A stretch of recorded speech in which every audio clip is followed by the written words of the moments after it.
할렐루야. 오늘도 우리에게 귀한 생명 주시고 또 복된 하루의 시작을 허락하신 살아계신 주님께 귀한 영광과 감사 올려드립니다. 월요일 아침입니다. 계속되는 아침 말씀 묵상 이어가도록 하겠습니다. 오늘 본문 말씀은 예레미야 23장 9절부터 22절까지의 말씀입니다. 지난 시간에 이어서 예레미야 23장 9절부터 22절까지의 말씀을 통해서 오늘 이 아침에 우리에게 주시는 하나님의 말씀의 은혜를 함께 나누도록 하겠습니다. 먼저 오늘 본문의 전반적인 내용을 한번 짚어보고 넘어가도록 그렇게 하겠습니다.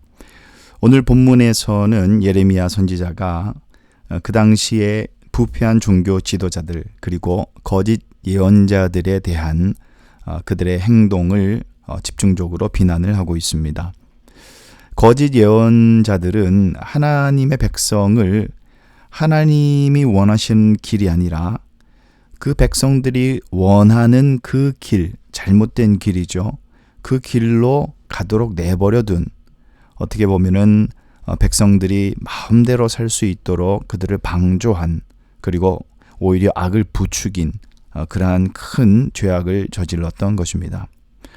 그리고 그들은 거짓말하고 그리고 스스로 간음을 하고, 그러한 그들의 악행은 자신들뿐만 아니라 악을 이미 행하고 있는 죄악 가운데 빠진 백성들에게 더 부추겨서, 죄악을 부추겨서 더 큰 악을 행하도록 한 그러한 역할을 한 것이 하나님 보시기에는 도저히 용서할 수 없는, 마치 유황불 심판을 받아서 망했던 소돔과 고모라와 다를 바가 없는 그러한 자들이었습니다. 하나님께서 유다 백성에게 거짓 예언자들의 말을 귀담아 듣지 말라고 경고를 하시는데, 왜냐하면 그들은 오늘 본문에 나타난 대로 여호와의 회의에 참여한 적이 없는 자들이요, 그리고 두 번째는 예레미야처럼 하나님의 소명을 받은 적이 없는 자들입니다. 그러니까 불법한 자들이죠.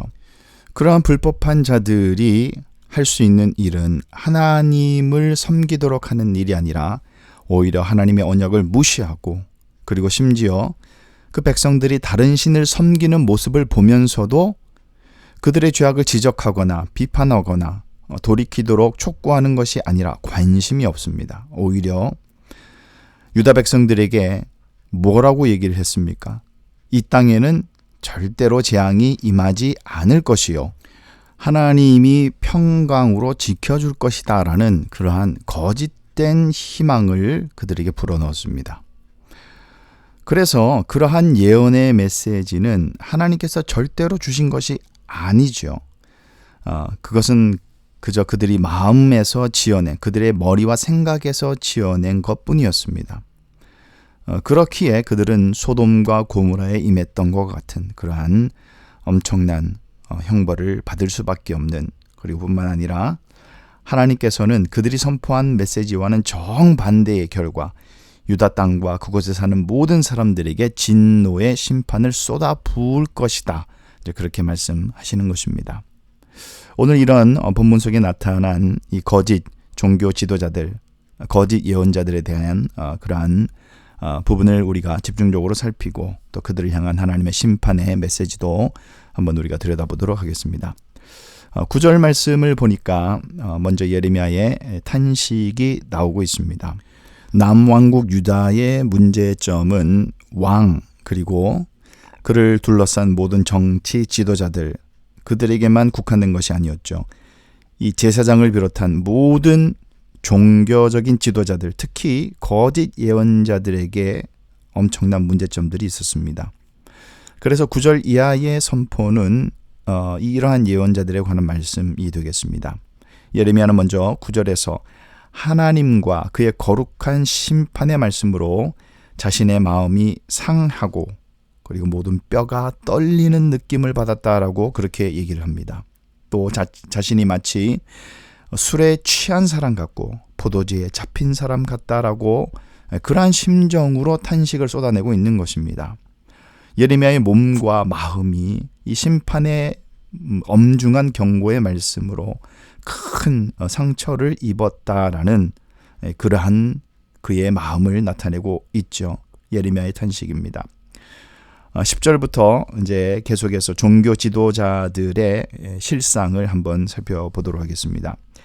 예레미야는 10절에서 심판의 말씀이 선고될 수밖에 없는 죄악의 상황이 어떠한지를 이제 고발하고 있습니다.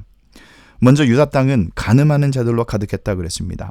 간음하는 자들의 악하고 정직하지 못한 행동들 때문에 하나님의 저주가 임하게 되고 유다 땅이 슬퍼하며 광야의 초장들이 말라간다라고 10절에 기록하고 있습니다. 이것은 기근과 가뭄의 재앙이 임할 것임을 의미하는 것이죠.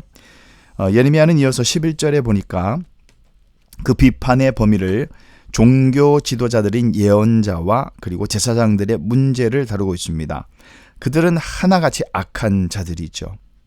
하나님께서 내 집인 성전에서도 그들이 악을 행한다. 그것을 내가 목격했다라고 11절에 기록하고 있습니다.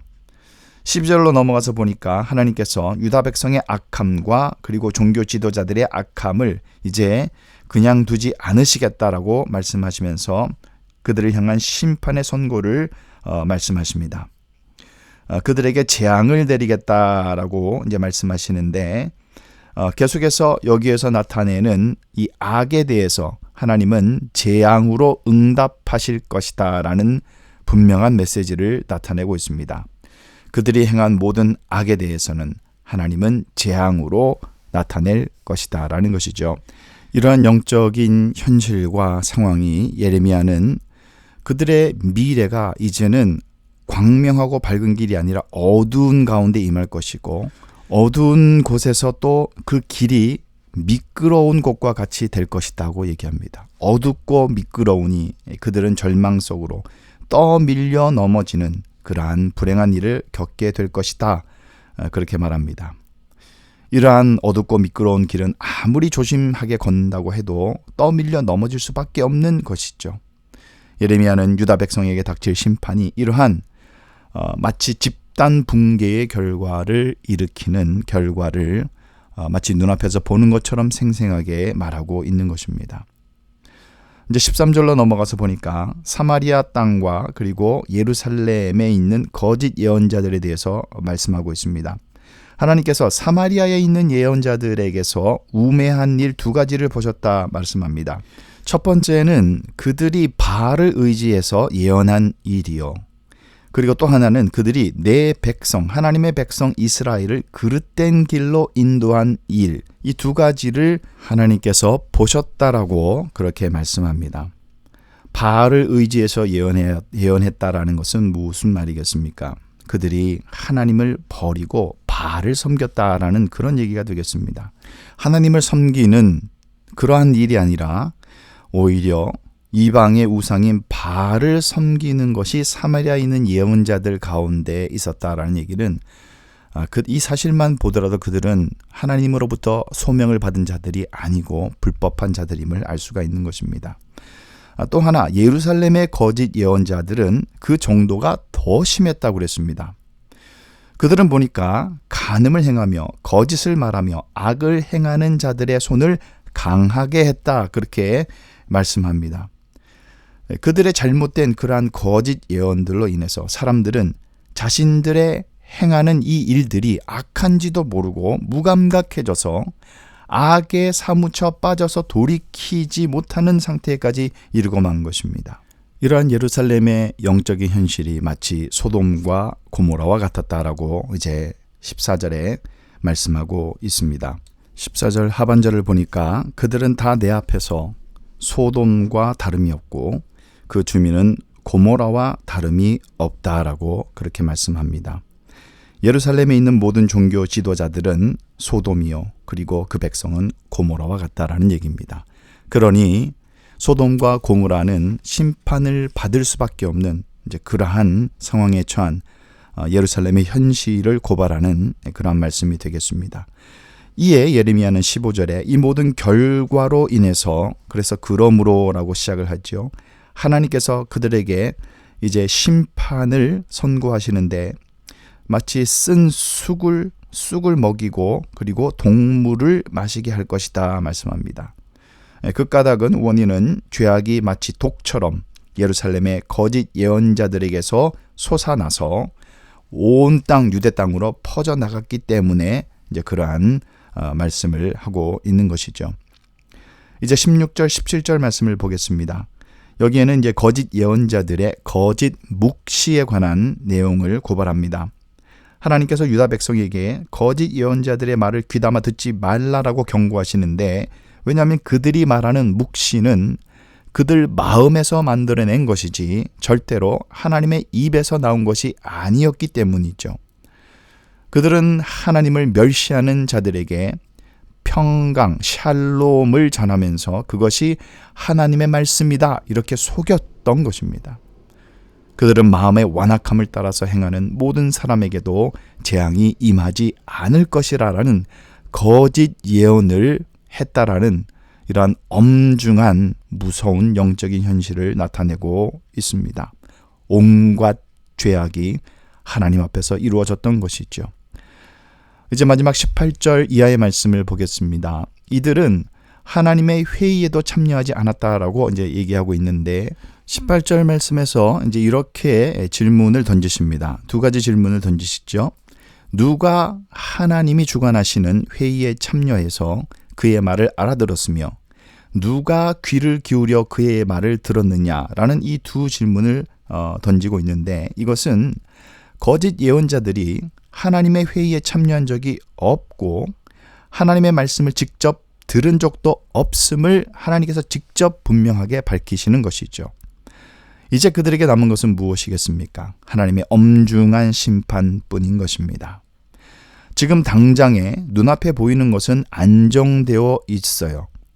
재앙과 불행이 지금 당장은 닥쳐오지 않을 것처럼 그들은 아주 평화로운 그러한 환경 속에서 살고 있습니다.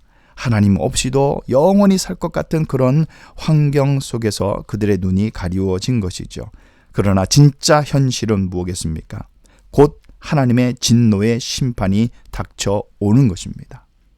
하나님의 노여움의 폭풍이 회오리 바람처럼 갑자기 그들의 머리를 칠 것이다. 그렇게 19절에 기록하고 있습니다. 그리고 하나님의 진노는 자신이 뜻하신 바를 이룰 때까지 절대로 중단되지 않는다라는 엄중한 경고의 말씀을 20절에 주시죠. 그래서 마지막 날이 되어서야, 그것을 닥치고 직접 경험하고 나서야 그들이 그러한 사실을 완전히 깨닫게 된다라고 말씀합니다. 이제 마지막 21절, 22절을 보면서 말씀을 정리하도록 하겠습니다. 먼저 21절은 16절과 좀 비슷한 그러한 표현입니다. 거짓 예언자들의 행동을 다시 한번 비난을 하는데, 하나님께서 그들을 보내지 않으셨음에도 그들이 다름질하면서 거짓 예언하기를 그치지 아니하였다. 이제 그렇게 말씀합니다. 18절에서 이미 지적한 바와 같이 그들은 하나님의 회의에 참여한 적이 없었기 때문에 유다 백성이 언약을 위반하는 죄악을 저지르고 있음도 인지하지 못했던 것이죠. 이들은 영적으로도 죽어있는, 아무런 이 현실을 하나님의 말씀으로 파악하고 해석하는 능력도 없는 자들입니다. 그러니 잘못된 방향성으로 갈 수밖에 없는 것이죠.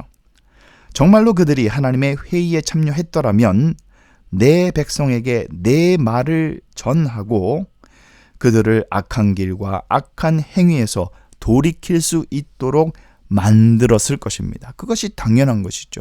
그것이 소명을 받은 예레미야와 같은 그러한 정직한 선지자들의 말씀의 선포가 되는 것입니다. 그래서 깨어있는 자는 하나님의 말씀을 영적으로 판단하고, 그리고 엄중한 심판과 경고의 메시지를 겸허하게 받아들이는 것이죠. 오늘 말씀을 정리하도록 하겠습니다. 참된 선지자는 자기 뜻이 아니라 하나님의 뜻을 전하는 줄로 믿습니다. 우리는 사람을 기쁘게 하려고 번영과 복의 메시지만 전하는 그러한 거짓 예언자들을 우리가 경계해야 할 것입니다. 또 하나님을 믿지 않는 사람들에게 무조건 하나님 믿으면 복 받는다, 하나님 믿으면 평강이 온다, 그러한 기복적인 신앙에서 이제는 탈피해야 할 것입니다. 말씀은 우리를 깨어있게 해서 이 시대를 정직하게 바라보게 하고 하나님이 원하시는 그 길과 방향을 찾는 그러한 새로운 비전과 새로운 삶의 방향성을 제시하는 것입니다.